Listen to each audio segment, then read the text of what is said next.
Olá para você que nos ouve pela Rádio Defensoria, eu sou Adriana Paulino. Nós estamos aqui para mais uma edição do Entrevistas DPE e hoje nós vamos falar sobre a pesquisa do IBGE que revela que em Roraima é o único estado com mais de 2 filhos por mulher. No episódio de hoje do programa Entrevistas DPE, nós vamos conversar com a doutora Débora Maia, pediatra, neonatologista, sobre as taxas de natalidade em Roraima, o único estado do Brasil com uma média de mais de 2 filhos por mulher em 2023 a 2024. Confira aí a análise completa e os desafios também enfrentados pela saúde neonatal na nossa região. Seja muito bem-vinda, doutora Débora, ao Entrevistas DPE. Boa tarde. Eu queria agradecer, Adriana, o convite. Esse é um assunto de suma importância, que ao mesmo tempo que nós temos um índice de natalidade alto, nós também temos um índice de mortalidade infantil impressionante, né? Quiçá o pior índice do país, né? Então, eu acho que o assunto é muito pertinente. Estou feliz de estar aqui para tentar ajudar a entender mais ou menos o que está acontecendo. Com certeza, toda informação é bem-vinda nos dias de hoje, né, doutora? Doutora, qual é o perfil aí das mães que dão entrada na maternidade? Então, hoje nós temos dentro da maternidade, a única, inclusive, né, do estado de Roraima, que atende toda a parte, tanto de partos de baixo risco quanto de alto risco, e nós temos uma grande população aí que chama atenção, né, com relação a indígenas e os estrangeiros, né, gerando em torno aí de 20% a 25% dos partos nessa população. Vale lembrar que muitas vezes essa população ela é desassistida com relação ao pré-natal. Então, a admissão delas na maternidade normalmente não é de um parto de baixo risco, né? Então, vem sempre as complicações, índices de internação mais altos, mais prolongados, né? Mais complicações. Existe aí um número alto de mães adolescentes? Nós estamos em torno de 20% também dos nossos partos, dados de 2023, né, que já em torno entre 11 e 19 anos. Né, chama a atenção aí baixas idades, né, de 11 a 13 anos. Nós temos a cultura indígena aí chamando muita atenção com relação a essas idades. E, doutora, depois da migração, houve assim um aumento considerável do número de crianças nascidas? Sim, a gente vem percebendo desde 2016 um incremento importante anualmente, né, no número de nascidos na nossa capital. E em torno de 2018 para 2019, esse número foi bem chocante, né? Hoje a gente estabilizou em torno de entre 9 e 10 mil partos por ano, né? E vem sendo assim nos últimos 3 anos, mais ou menos. Mas de 2016 para cá, a gente fez mudanças aí de 30%, 40% de um ano para o outro. Que chama muita atenção, né? É um número bem alto, né? Muito alto. E, assim, as mulheres venezuelanas, elas costumam ter muitos filhos, né, doutora? A gente tem ciência, assim, de forma extraoficial, né? Que é cultural, né? O número aumentado de filhos. Dentro do Brasil, a gente ainda vive também dentro do norte, em especial norte e nordeste, também essa cultura, né, de famílias maiores, né, com mais filhos, né? Então a gente acaba vendo isso nos números, né? Famílias maiores em detrimento do sul e do sudeste, que a gente já vê as famílias menorzinhas. Há uma preocupação assim em termos como comunidade, como pessoa, em relação a esse número alto, porque devido ao custo de vida, a educação, tudo hoje está tão precário, podemos dizer assim, e há assim um trabalho que seja feito com essas mães para que haja aí um controle dessa natalidade. O programa, a Estratégia de Saúde da Família tem planejamento familiar, né? Então, a ideia do planejamento familiar, que é uma política pública nacional, é exatamente de orientação, desde o início da vida sexual até que ela tenha a intenção, né, de ir para a parte reprodutiva, né? A gente sabe das falhas, né? Nossa cidade está em crescimento franco. Para a saúde pública é complicado você manter uma cobertura adequada, né? E aí o município de Boa Vista tem que criar formas, né, de assistir principalmente esses bairros novos, que em geral são bairros que estão desestruturados, né?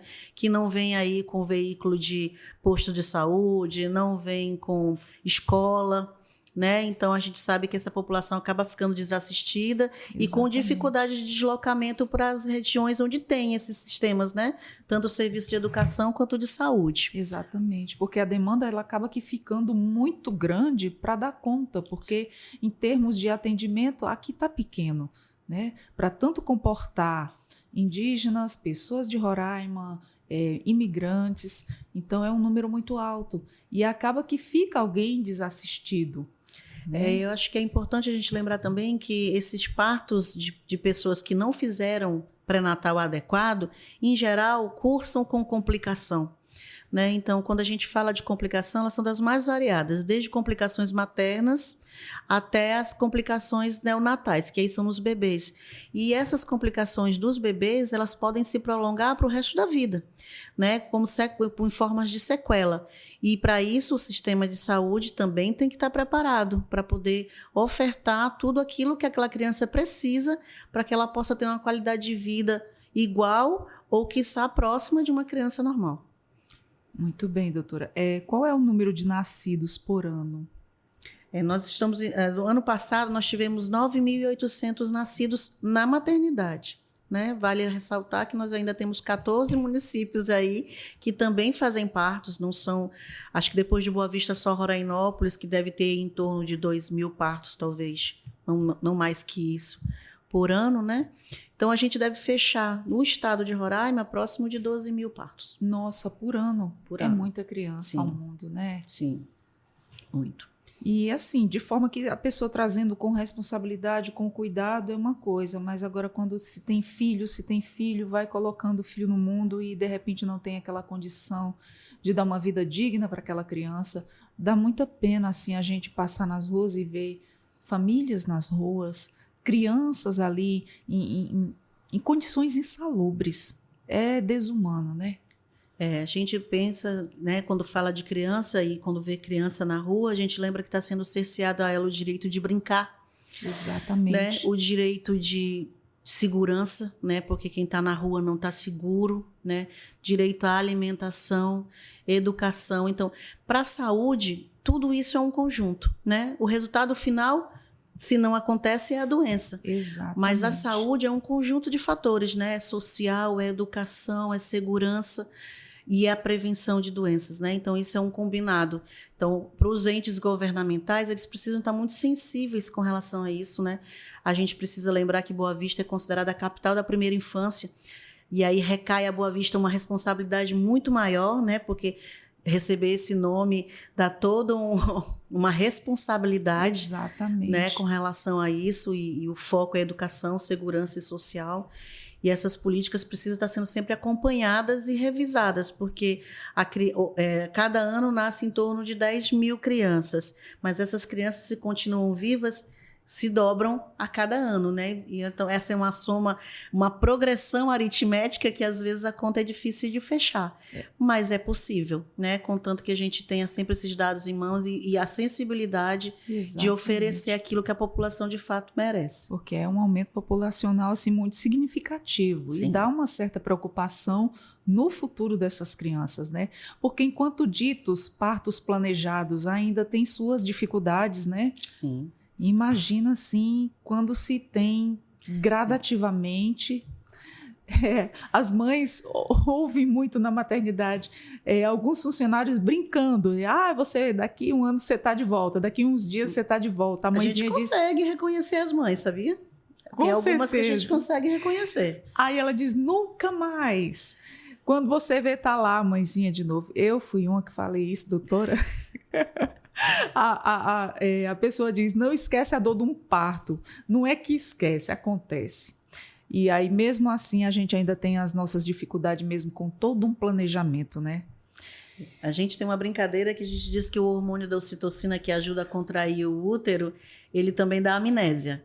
né? Porque se você lembrasse daquele momento por mais tempo, talvez você não tivesse o segundo ou o terceiro filho. Exatamente. Mas a dor, ela é inerente do processo do parto, né? Mas um parto bem acompanhado, Exatamente. a dor acaba sendo mínima, né? Isso. O que a gente tem realmente essa preocupação é de garantir que essa assistência aconteça de forma adequada no momento exato e no local exato. Exatamente. Então a gente tem hoje vários instrumentos em que ajudam bastante o trabalho de parto, bolas, fisioterapeutas dentro da sala de parto, as próprias doulas, que são pessoas treinadas para tentar amenizar o processo de dor, amenizar o processo de ansiedade, a presença do acompanhante dentro da sala de parto que te deixa muito mais tranquilo, porque você tem o direito de escolher quem vai assistir o teu parto, quem vai estar ali do teu lado aquele momento mais segurança. todo. Isso incluindo até o parto cesáreo, né? Então, essa oportunidade de você estar acompanhado de quem você quer. Né? É muito bom. As condições de que imediato ao nascimento esse bebê já tem contato pele a pele com a mãe, já criar esse vínculo o mais próximo possível. Existe um trabalho muito grande para se fazer a amamentação na primeira hora de vida. Então, para aquele bebê que nasce bem, que não precisa de nenhum processo de reanimação, nenhuma intervenção do profissional, saúde, né? Ele vai para o seio materno antes de uma hora de vida. Né? Então, isso é para criar um vínculo, para ter toda uma estrutura e que você consiga sair dali daquele momento que é uma bagunça hormonal dentro da mulher e que possa ser de forma fluida, serena, tranquila e que você possa voltar para casa com um sorriso feliz. Com certeza. É um momento tão único, né, doutora? Exato. Um momento tão especial assim para cada mãe que chega lá para ter seu filho. A gente que é mãe sabe, né? Que já passou por isso. E parto sofrido, todo parto é sofrido. Tanto o normal, como você sofre ali na hora, a gente sabe que passa e a recuperação é mais rápida. Também a cesariana, a recuperação depois é um pouco lenta e é mais dolorosa. Mas, enfim. E como é que funciona o trabalho aí de entrada até a saída de uma mãe na maternidade? Então, assim, as mães em geral procuram a maternidade quando começam a sentir os primeiros sintomas da gravidez. Esse é um atendimento que funciona 24 horas, né? Então, tem médicos e enfermeiros preparados para identificar esse momento. Pode ser que ela já tenha indicação de internação, pode ser que ela seja orientada para retornar, isso vai variar muito, né? Se é primeiro parto, se é segundo, em que momento do trabalho de parto está. Para aquelas que têm indicação de trabalho de parto, elas já são internadas e, em geral, podem até já iniciar o processo de jejum para que facilite esse processo, né, de parto. Existe uma equipe multidisciplinar que funciona 24 horas dentro da maternidade também, uma equipe de médico, enfermeiro, fisioterapeuta, para ali tentar garantir que toda aquele momento passe da forma mais fluida possível. A gente até fala assim, né, que o bebê nasce com a gente, sem a gente e apesar da gente.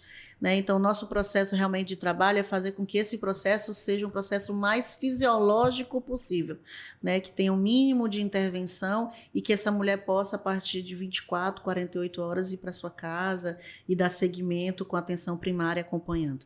Em geral, num parto normal, elas ficam em torno de 24 horas internadas para que a gente garanta aí o processo de amamentação, veja como está a evolução desse bebê e como ela também vai se comportar no pós-parto imediato. Parto cesáreo já estende um pouquinho mais, às vezes 2, às vezes 3 dias, né? Porque é um procedimento cirúrgico, você demora mais tempo a levantar, né? Então, varia muito de um caso para o outro.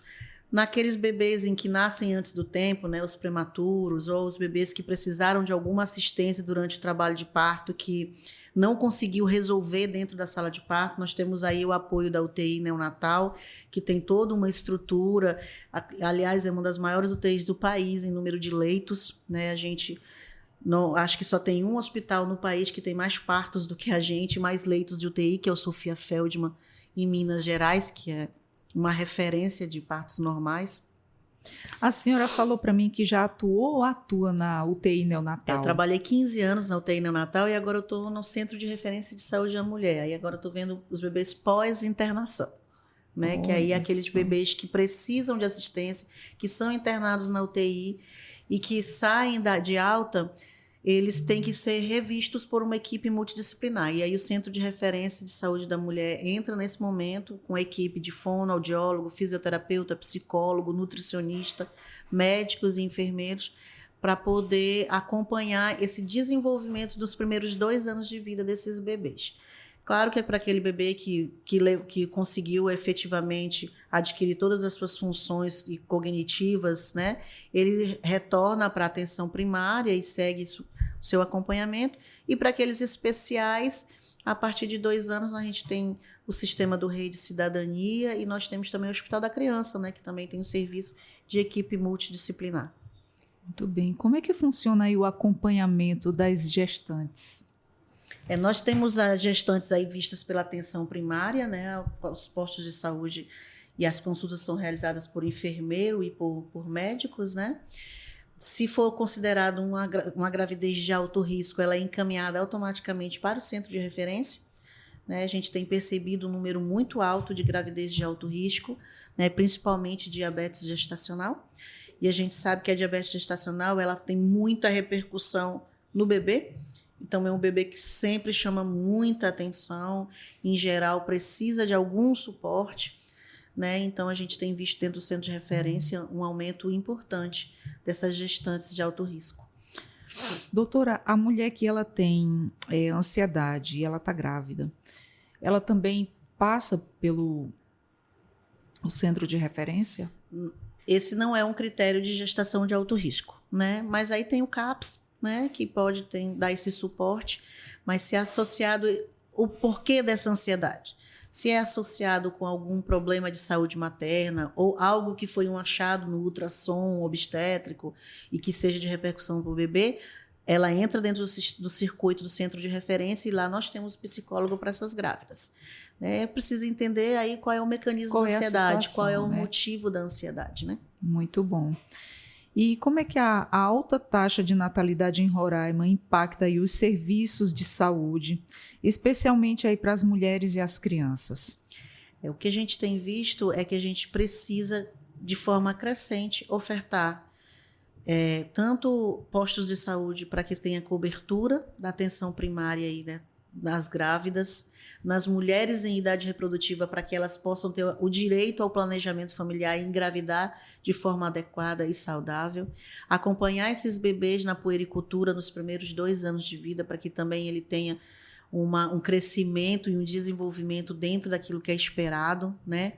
E a gente percebe que a população está aumentando numa velocidade em que os sistemas de saúde não estão acompanhando. A gente tira hoje pelo Hospital da Criança, que é o único hospital pediátrico do estado de Roraima, e ele sofre com isso, né? A gente vê a superlotação, vê uma equipe focada em fazer o que pode, mas o hospital está sempre lotado, né?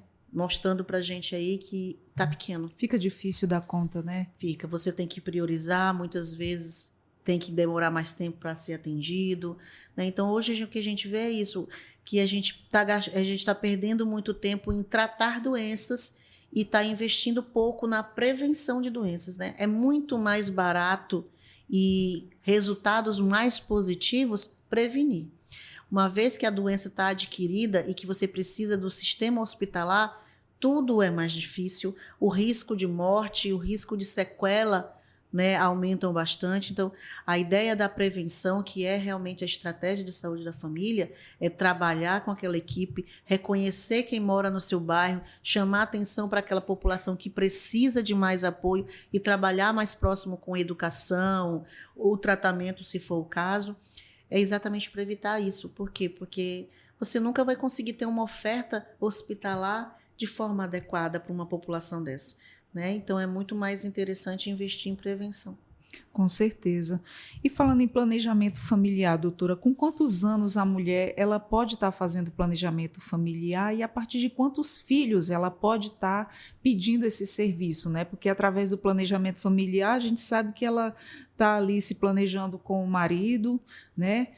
De que ela ou o marido, ambos podem se operar para não ter mais filhos. Com quantos anos e com quantos filhos? A gente associa muito o planejamento familiar com a esterilização, né? Mas, na verdade, o planejamento familiar começa quando começa a idade sexual. Se eu comecei a minha atividade sexual, eu já devo ir para uma consulta de planejamento familiar. Por quê? Porque lá eu vou ser orientada com os métodos contraceptivos disponíveis na unidade, todos que você pode fazer uso deles, as orientações quanto a um sexo seguro, né, para evitar todas as doenças, o momento ideal para que você faça isso, né, e depois que você está com um parceiro, envolver o parceiro no planejamento familiar, depois que a sua família está estabelecida, pensar se você quer ter, quantos filhos você quer ter, e se no momento a decisão não ter mais filhos, você partir para a parte da esterilização, que pode ser masculina ou feminina. Em geral, pelas políticas do SUS, ela tem que ter pelo menos 26 anos e ela tem que ter pelo menos 2 filhos, né? Se são de pais diferentes, né? Então, às vezes também se posiciona, porque você está iniciando uma nova parceria, às vezes você quer ter uma família com aquele parceiro atual, né? Então, isso tudo é levado em consideração. O profissional que faz planejamento familiar, ele vem com treinamento para tentar tirar todas essas dúvidas. Mas eu acho que é importante salientar isso, que o planejamento familiar começa quando começa a minha vida sexual. Interessante, eu não sabia, eu achava que o planejamento familiar era apenas para esterilização da família que não queria mais aumentar e já temos filhos o suficientes e vamos parar por aqui, é uma maneira mais segura, né? Sim. E aí, o que eu ia lhe perguntar aqui? A permissão, antes o marido e a mulher eles tinham que entrar assim num consenso, né? A mulher ela tinha que ter a permissão do marido para que ela pudesse se operar. Hoje a gente já sabe que o homem também pode estar fazendo a vasectomia, né? E hoje, se a mulher ela tomar uma decisão dela sozinha, mesmo que ela tenha o cônjuge, ela precisa da permissão do marido ou ela simplesmente, por conta dela, ela pode tomar essa atitude sozinha, sem a permissão dele? Porque antigamente tinha isso, né? Se não me engano, a senhora me corrija. Ainda é preciso que haja um consenso. Eu não diria permissão. Sim. O que a gente tenta trabalhar dentro do serviço de saúde é consensuar com esse casal, né? A gente sabe que a vasectomia é um procedimento muito mais simples. Simples, efetivo, anestesia local, não precisa de internação, sai no mesmo dia, é um procedimento que dura em torno de 20 minutos, não mais que isso. Em contrapartida, nós temos aí a laqueadura, que é um procedimento cirúrgico, que mais necessita invasivo. de anestesia. Você tem que ter pelo menos uma internação de 24 horas. Tem as complicações de um procedimento cirúrgico, né? Então, a gente vê aí que realmente é um procedimento maior. E esse é o momento final, né? Antes disso, nós temos o DIU, nós temos os contraceptivos orais, nós temos os chips de implantação.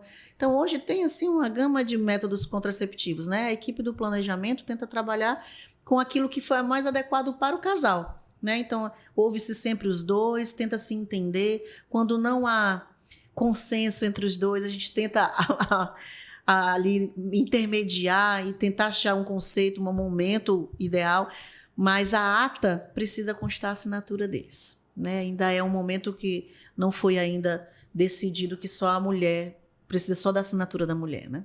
É verdade. Com certeza para o homem é bem mais leve, porque a mulher são as ditas 7 camadas, né, doutora? E para os homens ainda tem muita coisa cultural, né? Ainda tem muito misticismo de que a vasectomia vai prejudicar a vida sexual masculina, e isso não é verdade. Isso não ocorre, não tem né, nada doutora? a ver uma coisa com a outra, né?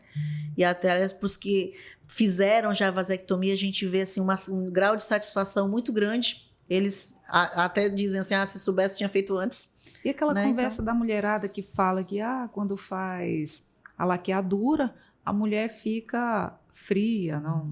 Não. Isso São não coisas existe, completamente né? diferentes. Por quê? Porque a laqueadura, na verdade, você só interrompe a passagem do óvulo para dentro do útero, onde ele iria se encontrar com o espermatozoide e aí sim fazer a fecundação, né, do feto.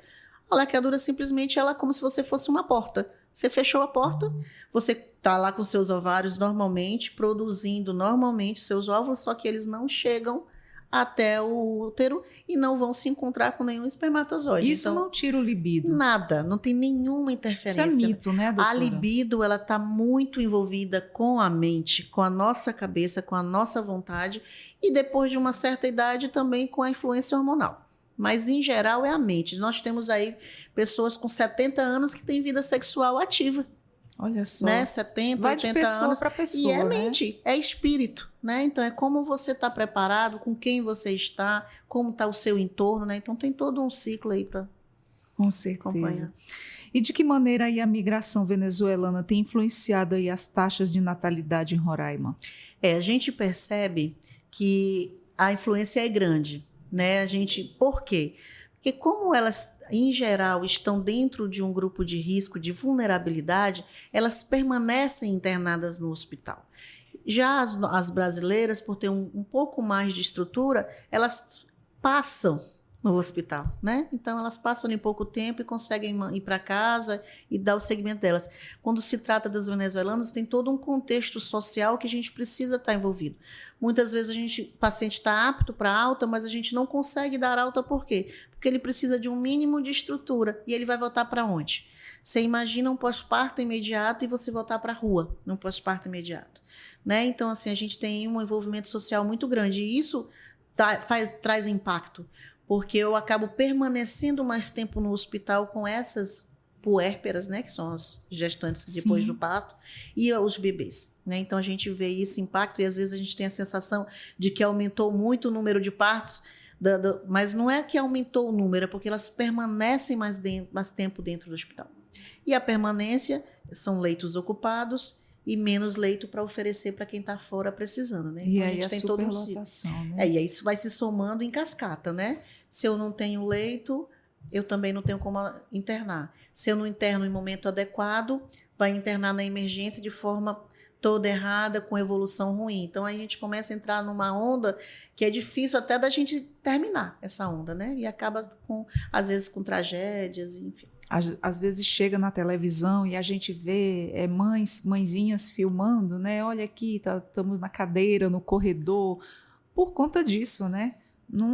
A gente sabe que o serviço público ele tem muita dificuldade de fazer aquisição de equipamentos, de medicamento, né? E aí essa desorganização do serviço público, essa não eficiência em comprar equipamentos e medicações impactam diretamente na assistência, porque quem está precisando de saúde não vai esperar. É a dita burocracia, né, doutora? Ele não vai esperar, ele precisa. Com certeza. Né? Então, para o serviço público, ele precisa prever. Né? A gente sempre faz previsões de um ano para o outro, mas sempre com incremento de 15% a 25%, porque é que eu esperado que essa população possa vir a crescer. Né? Então, a gente precisa, e realmente, a sensibilidade de quem está nesses setores de compra e de solicitação de equipamento e medicação, que entendam que isso é uma roda que não pode parar, ela funciona de forma contínua. Todo, gradativamente, direto, né? E como é que a presença aí significativa também de populações indígenas contribui aí para as altas taxas de natalidade no nosso estado? Aí já é realmente cultural, né? Indígena é cultural, né? A partir da primeira menstruação elas já casam. Verdade. E se casam, ela já iniciou a vida sexual e em seguida é um filho seguido do outro. Elas têm uma referência muito interessante, primeiro por conta do parto normal, que elas têm uma preferência, realmente elas não querem intervenção cirúrgica de jeito nenhum, isso aí é um ganho para elas. E outra coisa que chama muito atenção é a amamentação. Né? Então, para eles, cria-se o vínculo na hora que amamenta. Então, até a gente dar esse bebê para ela amamentar, ela não cria vínculo com esse filho. Então, o tanto que eles procuram amamentar o mais rápido possível exatamente para estabelecer esse vínculo. Então, quando acontece de um parto que esse bebê tem que ir para a UTI neonatal e que não consegue ir para o seio, isso gera um transtorno muito grande para a gente dentro da unidade, porque a gente tem que trabalhar com eles a criação de vínculo. Né? Porque eles realmente se desvinculam e o vínculo só é criado durante a amamentação. A senhora já presenciou muitos, né? Já. Como é que acontece, que eu só ouvi falar, não tenho certeza, quando nascem gêmeos indígenas ou crianças com necessidades especiais? Eles têm uma certa rejeição? Tem. A gente tem uma tendência a fazer críticas fortes com relação a essa parte cultural deles, né? Quando são gêmeos, eles tendem a escolher o homem e não a mulher, porque é mais forte, porque ele vai ajudar na comunidade. Quando nasce com algum problema de saúde físico, né? Que eles têm noção ali. Em geral, também, algumas comunidades cometem realmente, né? O suicídio, o homicídio. Mas, assim, é cultural deles e a gente entende, né? Eles vivem em comunidade em que um depende do outro.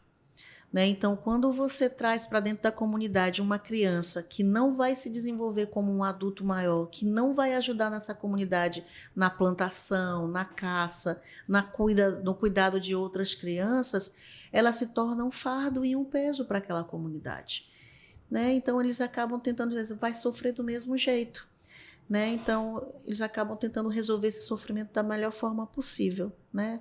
A gente sempre trabalha muito isso para que as pessoas não critiquem, porque é cultural realmente deles. As nossas unidades de saúde que estão dentro das áreas indígenas intervêm muito sobre isso e elas sempre acompanham muito de perto. A gente já pegou vários bebês que a equipe de saúde conseguiu salvar, né? Bebês que vão, em geral, para adoção, porque realmente não se criou o vínculo, como eu falei. Se não cria o vínculo, eles são muito simples com relação a isso. Não criou o vínculo, não é meu. Então, ele não faz parte da minha comunidade. Quanto mais eu fizer intervenção nesse bebê, menos vínculo ele vai ser criado dentro da comunidade dele. Então, bebês que precisam de traqueostomia, ou que precisam de sonda para se alimentar, ou que viram cadeirantes, é uma situação muito delicada. Como hoje a saúde aqui, doutora? Digamos aqui na maternidade. A gente sabe que tem lá na área indígena, a maioria dos procedimentos são lá, que a gente sabe que tem uma equipe de saúde também lá aposto para eles, né? E aqui, quando eles vêm, esses indígenas vêm aqui para a cidade, como é que isso acontece? Quando isso ocorre, né? De vir um filho especial ou filhos gêmeos, que a gente sabe que é da cultura deles, eles não aceitam. Como é que a saúde aqui lida com isso, doutora? Fala pra gente. A gente tenta não interferir, né, naquilo que é de direito. Uma vez que o bebê chegou pra gente dentro da maternidade, a gente vai assisti-lo de forma total, né?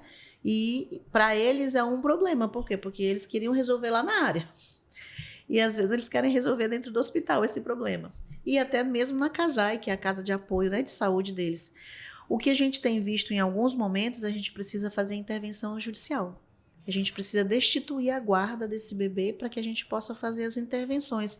Quando eles precisam de cirurgias mais complexas, às vezes tem que sair do estado de Roraima para outro local, né?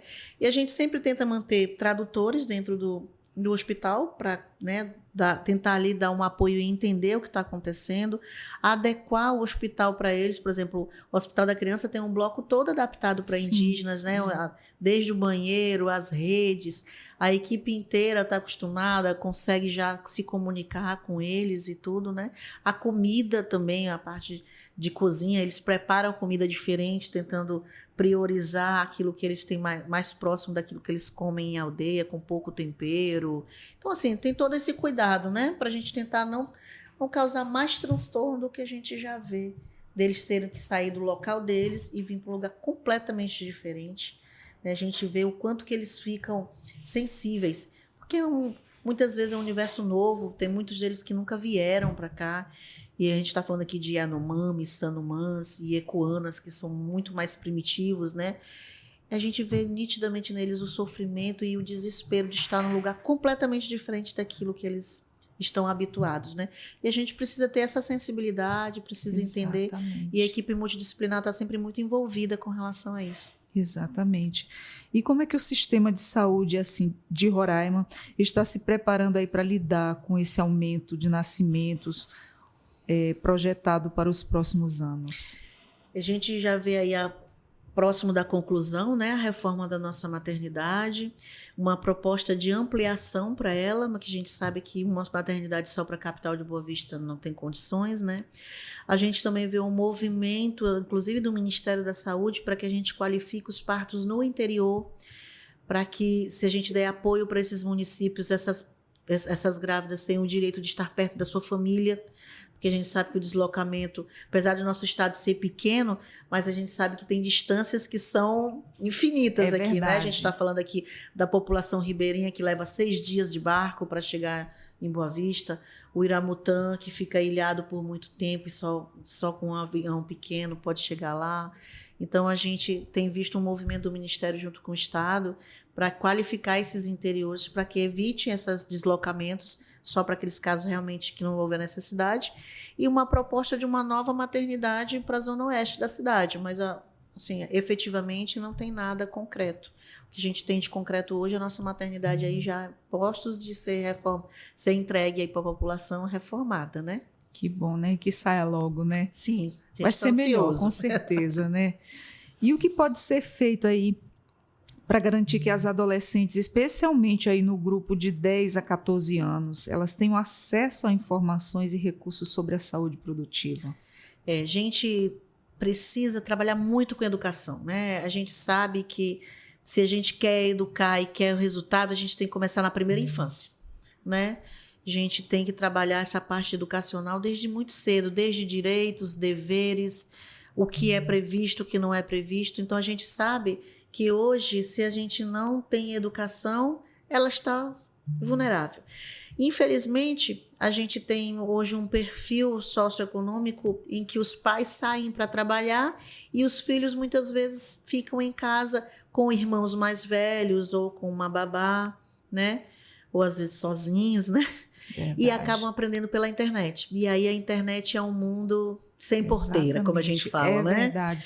Eles podem aprender coisas boas, podem aprender coisas erradas e coisas ruins. Exatamente. Né? Então, hoje a gente tem esse cuidado, por isso que a gente fala muito de educação. Acho que a escola aí tem um papel importante. Dentro do próprio Ministério da Saúde, existe um planejamento de saúde na escola, em que profissionais de saúde fazem palestras educacionais, mas esses são momentos pensados, né? Eu acho que tem que ter incorporado dentro da grade curricular a saúde, né? A gente vê exemplos internacionais em que crianças são treinadas para reconhecer quadros graves e fazer reanimação inicial, suportes básicos de vida. Né? A gente vê aí nos Estados Unidos, por exemplo, que é uma referência de afogamentos, tem muito, né? Eles treinarem crianças de 2 anos de idade a como fazer se cair na piscina. E o Brasil está fazendo o quê?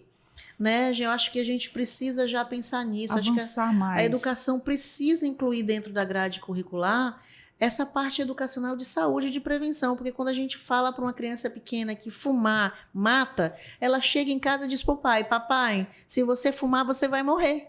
E esse pai começa a ter a responsabilidade de dizer: meu Deus, sou eu que estou ensinando meu filho, será que eu vou fumar? Então você vê que é uma reação em cadeia. E as crianças, elas têm uma influência muito grande dentro de casa. Tem. Então, se você tem essa informação passada de forma correta, já desde cedo, ela costuma ter resultados magníficos na adolescência e aí na idade adulta, e a gente vê mudanças de hábito dentro de casa. A gente tem muito pelo exemplo das aulas de trânsito. Né? E a gente vê muita criança que briga com o pai: olha, pai, cadê o cinto de segurança? Exatamente. Pai, tu passou no sinal vermelho. Né? Então, eles vão chamando a atenção dos pais. E isso vai mudando. Parece pouco, mas não é. São mudanças que a gente vai ver mais para frente resultados positivos. Então, hoje eu vejo que o Brasil precisa avançar com relação à educação.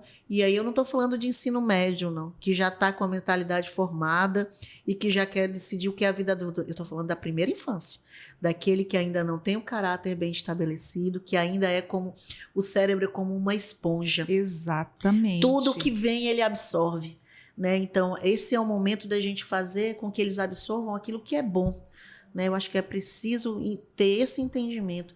A gente acha que criança pequena não entende nada, mas eles dão um show na gente. Com tá certeza. Aí mostrando o quanto que eles aprendem sozinhos com a internet. Exatamente. Imagina sob orientação, até onde vão essas crianças. Exatamente. Né? Então, a gente precisa se alertar com relação a esse nicho que é a primeira infância, que é aquela criança que ainda tudo é novo e da forma com que ela aprende quando criança, ela vai levar para a idade adulta. Exatamente, é como a senhora diz, a mente dela é uma esponjinha aberta ali para pegar tudo. Então essas suas falas são riquíssimas, realmente, porque até hoje, quando adultos, a pessoa não sabe fazer um simples procedimento se um filho passa mal, um engasgamento, por exemplo. A mãe está amamentando seu bebê, a criança engasgou, ela não sabe fazer nenhum tipo de procedimento com a criança, vai soprar na testa. E não é assim, né?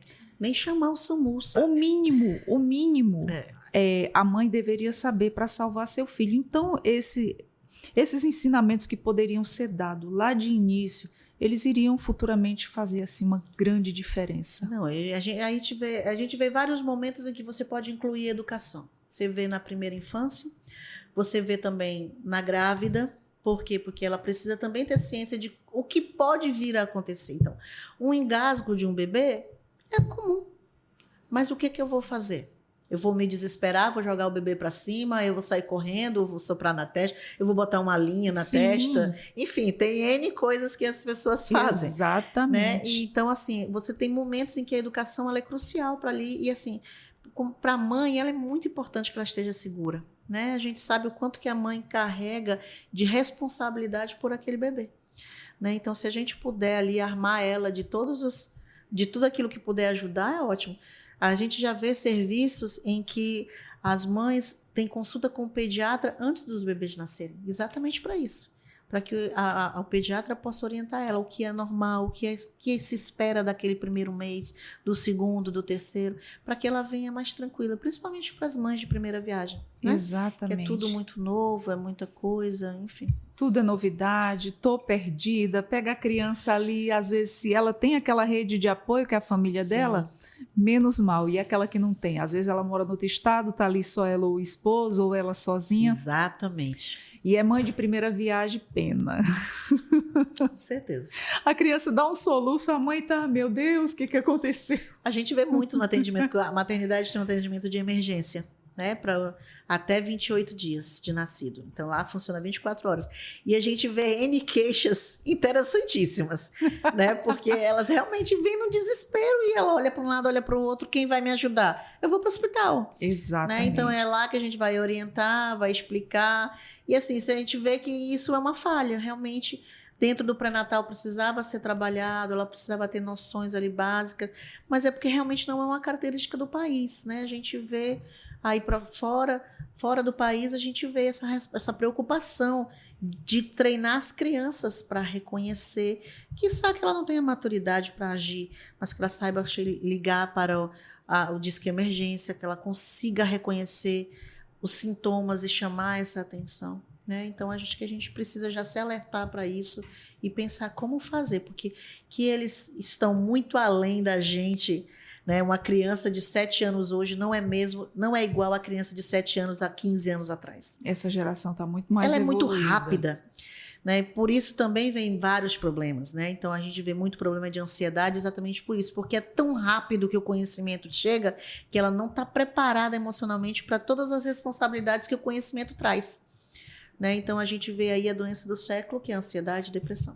Exatamente. E vê quanto que tem de índice de tentativa de suicídio, dependência de medicação, né? Em públicos cada vez mais jovens. Né? Crianças mesmo. Eu trabalho na UTI do Hospital da Criança e esse ano a gente já internou uma criança com tentativa, uma criança de 12 anos. Nossa. Né? Então, assim, a gente vê cada vez mais jovens. Né? Eu já vi criança de 8 anos em coma alcoólico. Dentro do hospital. Meu Deus do céu. Então a gente acha que isso não acontece, mas está aí.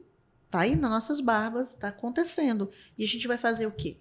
Né? Então a gente precisa estar atento a esse tipo de situação que talvez cada vez mais comum por conta disso, porque está tudo muito livre, muito tudo exposto. Muito precoce também, né? O celular está aqui e o conhecimento está na hora que você quiser. Apertou um botãozinho. Antigamente a gente tinha que digitar. Hoje a gente não precisa mais nem digitar, né? A gente fala e ele já procura a informação. Então está cada vez mais fácil. Então eu vou cada vez adquirir mais coisas e eu vou ficar mais ansioso será que eu sei lidar com isso?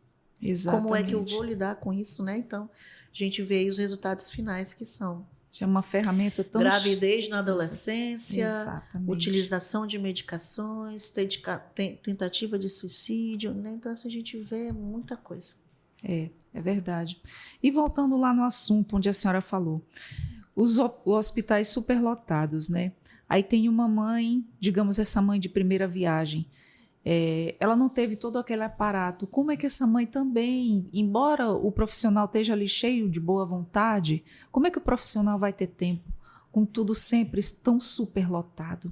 Como é que o profissional, eu acho que ele dá o máximo de si ali naquele momento. Porque como é que ele vai dizer, mãezinha, você vai fazer assim, assim, assim? Ele dá ali o básico, o possível que dá naquele momento, mas são tantas para dar conta e com aquela superlotação e uma coisa acarreta a outra, e finda que acontece isso que acontece, né? Muitas com o despreparo, com o desconhecimento, para aquela pessoa que tem condições de estar pagando aí um tratamento, um acompanhamento antes, durante e depois, e aí na vida da criança, tudo bem. E aquela mãe que não tem toda essa assistência, não tem essa condição financeira aí de estar indo atrás das consultas, dos atendimentos, aí dessa ajuda toda que ela pode vir a ter, né? A gente precisa entender que dentro de um pronto atendimento não é o momento de se educar ninguém. Sim. Né? O profissional de saúde que está no pronto atendimento, ele está ali habilitado para dizer quem é mais grave, quem é menos grave. O mais grave eu atendo de forma imediata, o menos grave vai ser atendido, mas num tempo diferente. E esse momento, a gente até fala assim muito, eu sou professora também, né, da residência médica, e a gente sempre diz para eles, é uma tríade de sintomas, é um conjunto de sintomas, e você vai trabalhar com esses conjuntos. Lá não é o lugar para educação. Então, eu não vou conseguir fazer uma consulta de cabeça até o pé. Seria do início, né? As orientações no pré-natal. Essa consulta, ela começa no pré-natal, ela continua na puericultura dentro do posto de saúde, que é aquela consulta em que a criança não está doente, mas que eu vou mensalmente para pesar, medir. O acompanhamento, né? Exatamente. Então, esse é o momento para eu estar Se não me engano, é até um aninho, né, doutora? A puericultura, na verdade, ela vai até 5 anos de idade, né? A obrigação de visitas mensais é no primeiro ano de vida. A partir de 1 ano, ela se estende um pouquinho mais, pode ser ali a cada 3 ou 4 meses. A partir de 2 anos, de uma ou 2 vezes por ano. Mas a puericultura, o foco dela é os primeiros 5 anos de idade, porque é onde você estabelece crescimento e desenvolvimento de forma muito rápida. Depois de 5 anos, isso é mais lento, né? Você já não vê tanta diferença, mas nos primeiros 5 anos, essa criança ela muda muito de um mês para o outro, de 1 ano para o outro, né? Então, a gente precisa estar acompanhando perto para prever antes de acontecer. E dentro da emergência, eu vou tratar sintomas, né? Então, se eu estou com febre, eu vou com foco na febre. Se eu estou com diarreia, eu vou com foco na diarreia. Se eu estou com sintomas respiratórios, eu vou com foco nos sintomas respiratórios. Eu não vou conseguir te dar educação, porque eu não tenho como, né? E às vezes a população está tão carente desse atendimento porque não consegue, porque não tem um posto de saúde perto de casa, ou quiçá nem tem posto de saúde disponível, e ela procura isso dentro do hospital. Ela não vai conseguir isso dentro do hospital, porque ele não está preparado para isso. E nem é o lugar adequado, né? A gente sabe disso. É verdade. Não muito assim tempo atrás, mas antes da pandemia. A pandemia também trouxe muita destruição de várias formas, né, doutora? Antes da pandemia, cheguei a buscar consulta em um determinado posto, não vou citar nomes, mas que estava fazendo um trabalho muito interessante, né, com as mães que tinham tido bebês. E os pais acompanhavam e levavam as crianças, faziam uma série de coisas, tinha uma piscininha no fundo, eu não sei o que eles faziam ali, mas era um negócio bem bom, interessante. Eu vi assim de longe, eu disse, nossa, olha que interessante, no tempo dos meus não tinha. Mas enfim, veio a pandemia e a gente na frequência ali de consultas, de exames, algo mais, não vi mais esse dito serviço, né, que orientava, era um acompanhamento das mães que tinham bebês. Achava bem interessante, com seus filhinhos pequenos ainda. Acho que eles ensinavam até a forma de dar banho. Na verdade, isso é uma iniciativa muito particular do diretor do posto de saúde junto com a equipe dele. A gente vê vários postos de saúde espalhados pela cidade que têm iniciativas próprias. Por exemplo, há um tempo atrás, tinha um posto de saúde aqui que, se a grávida acompanhasse todas as consultas, ela ganhava um book da gravidez. Oh, que legal! Então, tipo, elas não faltavam nenhuma consulta. Esse incentivo maravilhoso, e ganhavam um book. Tinha umas delas, tinha um posto de saúde aqui em Boa Vista que levava eles para fazer hidroginástica. Né? Então, você vê muita iniciativa daquele diretor do posto, mas isso acontece quando? Quando eu conheço a minha população. Quando eu tenho essa possibilidade de fazer visita domiciliar, de reconhecer quem é meu público, do que eu posso oferecer para ele. Né? Então, por isso que a gente diz que o quanto que é importante ter um posto de saúde de forma adequada. A gente sabe que um posto de saúde ele dá conta até 1.000 famílias. A gente tem postos aí que está tomando conta de 10.000 famílias. Ele não vai conseguir fazer isso. É bem difícil, né? Muita gente para dar Então, conta. essa população nem vai ser assistida em visita domiciliar e nem vai conseguir chegar ao posto. Porque quando ela chega no posto, tem alguém doente que vai ser uma preferência e ela não vai ser atendida. Aí ela vai de novo para o hospital, onde não é o lugar adequado para aquele atendimento. Né? Então, a gente vê muito isso. Essas iniciativas, a gente tem... A própria prefeitura mesmo de Boa Vista tem um serviço que chama FQA, que é muito interessante, que visa exatamente isso, social, educação e saúde nos primeiros 1000 dias. Né? Então, começa desde a gravidez até o primeiro ano de vida. Então, assim, são coisas que são interessantes e que precisam, na verdade, ser estendidas para toda a população e não um público pequeno. Né? Essas iniciativas elas ficam muito pontuais e elas precisavam ser de forma mais maciça. Com certeza, doutora. E fala para a gente, doutora, como a tendência nacional de queda na fecundidade contrasta com a realidade vivida em Roraima? A gente acredita que realmente é muito cultural nosso, né? A gente tem realmente uma influência indígena, né, dentro da nossa cidade. A gente tem também a advento realmente dos estrangeiros que têm também um hábito, né, de famílias maiores. Em contrapartida, que a gente já consegue ver também o reconhecimento de que famílias grandes vão dar mais trabalho para ser sustentadas, né? Então, acho que é um processo que a gente vai levar aí para os próximos anos para tentar reconhecer isso e vai muito de acordo com o que o aparelho público oferece para eles, né? Quanto mais difícil for o acesso para a educação, para a saúde, mais vai me alertar. Será que eu vou colocar mais filhos no mundo se eu não tenho acesso à escola, se eu não tenho acesso à saúde? Então, isso é um pensamento realmente que a gente já vê lá para fora. Né? Aí para trás, o pessoal já diz, meu Deus, uma escola pública não tem acesso, eu vou ter que ir para particular. Quanto custa para eu manter o meu filho na escola particular durante toda a vida escolar dele? É muito dinheiro. Né? Então, acho que esse cenário, como são estados mais velhos, eles já têm essa noção, porque já vivenciaram. Nosso estado é muito jovem. Né? Então, acho que a gente ainda está num processo ainda de se reconhecer, de saber realmente quem nós somos. Né? Eu acho que a influência aí da migração venezuelana vai mudar muito o nosso perfil, porque apesar da migração, muitos deles são mães venezuelanas, mas já são filhos brasileiros, né? Porque são nascidos aqui, criados aqui. Então, isso vai mudar. Aí, como que nós vamos reagir para os próximos anos? Né? Aí, vamos ver como é que vai ser. Exatamente. Qual é a visão da pediatria neonatológica aí sobre a capacidade do Estado em oferecer o suporte adequado às mães também, né, e aos recém-nascidos, dado aí o cenário na alta da natalidade? A gente vê que os aparelhos públicos precisam aumentar o mais rápido possível. E não é só aparelho público, né? É profissionais também. Né? A gente vê aí a carência de profissionais desde nível superior até nível técnico, né? E isso impacta também na assistência, né? Se eu tenho um profissional que naquele setor deveria ter 3 profissionais e só tenho um, eu não vou conseguir prestar uma assistência adequada, né? Porque eu não consigo humanamente ocupar o espaço de 3 pessoas. Né? E a gente vê isso no serviço público, né? A gente vê que o dimensionamento de profissionais está muito aquém daquilo que o serviço pede. A parte física, estrutural também. A gente tem muita tristeza de ver que o serviço público não consegue comprar medicamento de forma adequada, no momento adequado. Né? A gente precisa entender que não dá para fechar uma sala de vacina no posto de saúde por falta de vacinador. Como é que eu vou ter altos índices de vacinação no estado? Eu não consigo.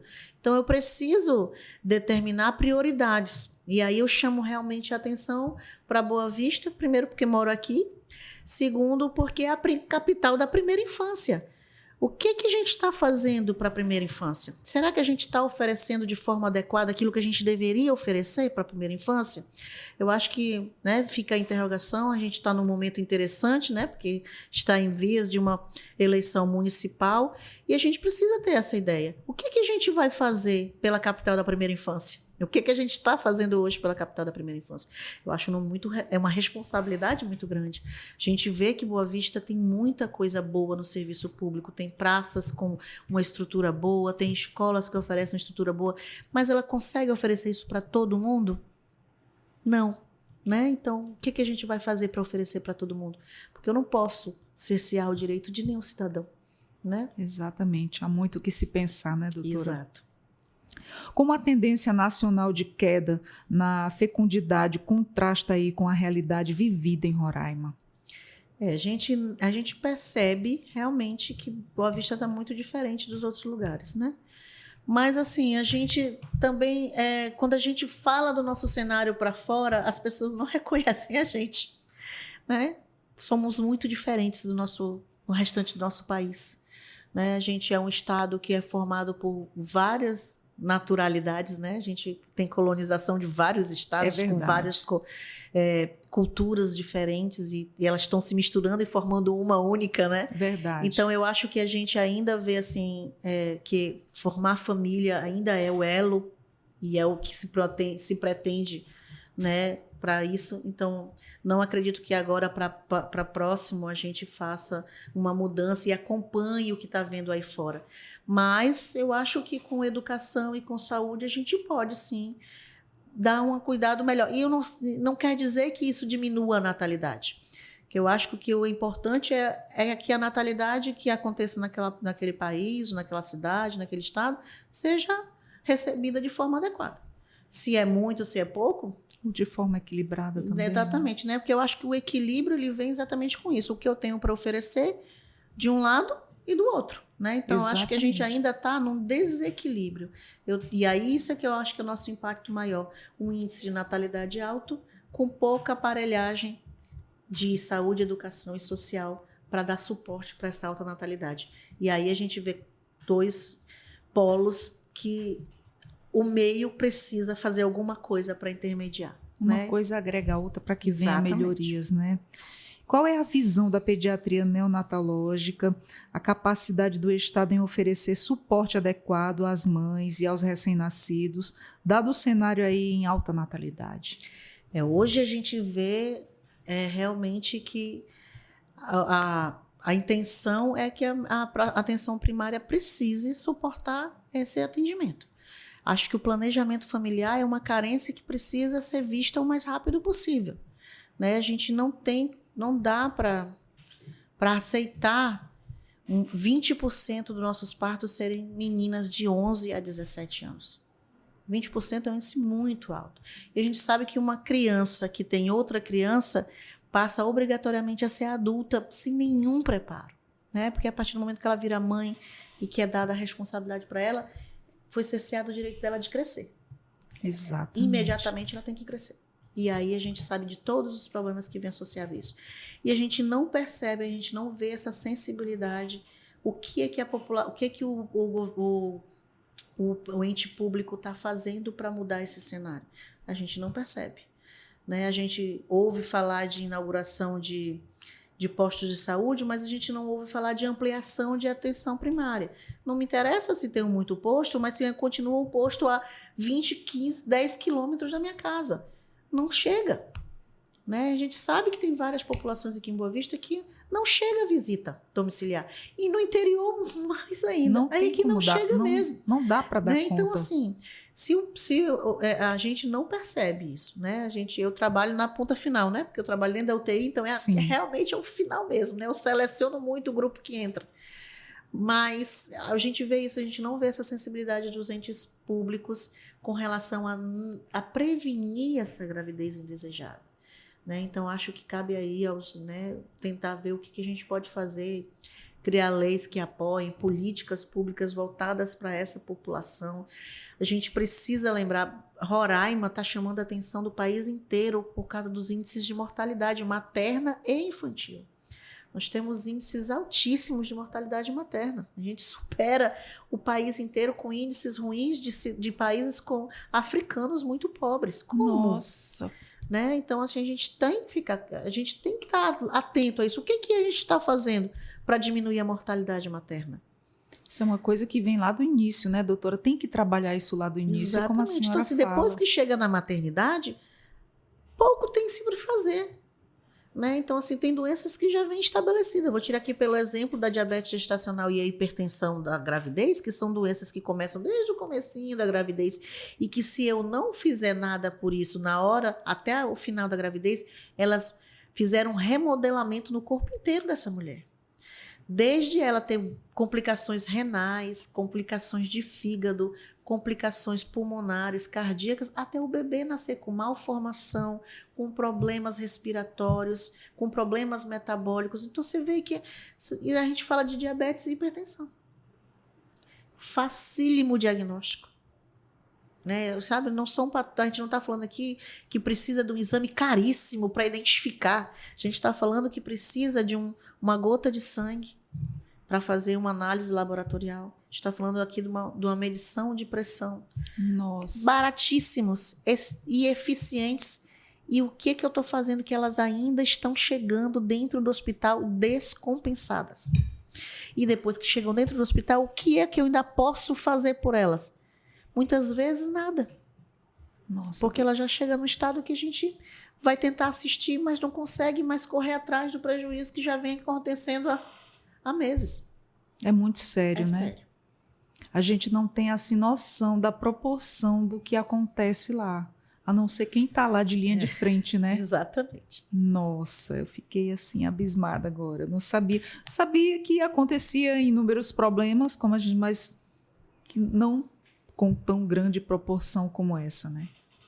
Doutora, para finalizarmos a nossa conversa muito informativa, foi muito bom conversar com a senhora. Algo mais a nos acrescentar? Algum recado que a senhora queira deixar? Sinta-se à vontade. Eu queria agradecer pelo convite, é muito bom falar sobre pediatria, né? A área que eu escolhi para minha profissão, e dizer o quanto que é importante, né? Eu vou frisar novamente o que a gente já falou bastante, na primeira infância que a gente vai determinar aquele adulto, né? Então a gente precisa voltar os nossos olhos para as nossas crianças, né? É social, é educação, é saúde, é segurança. Com certeza nós vamos ter adultos diferentes, mudanças de realidade, né? Então, intervir em adulto é muito difícil, mas intervir em criança é muito mais fácil e com muito maior eficiência, né? Então, eu fico feliz da gente estar conversando sobre isso aqui, abrindo os olhos, lembrando para as pessoas que a gente está realmente num momento importante, porque a gente está num momento eleitoral, que é que essas pessoas têm para trazer para a gente com esse foco? O que a gente vai fazer com as nossas crianças? Né? Que adulto que a gente quer ter? Que sociedade a gente quer ter daqui a 15 anos? Né? Eu acho que fica aí essa pergunta para a gente parar e pensar e ver o que os nossos entes políticos podem fazer por essa população.